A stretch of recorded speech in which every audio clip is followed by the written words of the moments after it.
je peux comprendre que les gens soient contre la GPA en France, parce que si on l'a fait n'importe comment comme en Inde, il ne faut pas la faire. En revanche, aux États-Unis, c'est bordé d'une façon intersidérale. Tu as des psys, on a vu une ribambelle de psys, des psys, des avocats, les médecins qui font ça depuis 30 ans, parce qu'aux États-Unis, c'est autorisé depuis 30 ans. Tu vois, donc c'est là où on se dit qu'on est un tout petit peu en retard. Voilà. Mais ils font ça depuis 30 ans, donc du coup, tu as toute une jurisprudence aussi de toutes les conneries qui peuvent arriver en 30 ans. Donc le suivi psychologique, si tu veux, est hyper important. Tu vois 3 psys différents. Pour les étapes différentes du process et tu apprends des millions de choses et pour le coup tu es plus prêt je pense à la limite quand le bébé arrive qu'un couple hétéro parce qu'on te pose des questions invraisemblables sur tout ce qui peut arriver pendant une grossesse qui n'est pas toujours joyeux.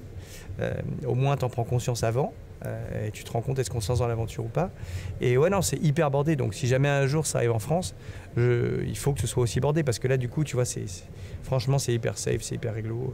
C'est très bien fichu. Et psychologiquement, c'est important d'avoir un soutien parce que c'est pas simple. Mais même pour toi, c'est pas simple. Encore une fois, comme je le dis, quand tu es dans la petite salle à faire ukulélé dans une éprouvette, tu te rends bien compte que c'est pas comme ça qu'on fait un bébé normalement.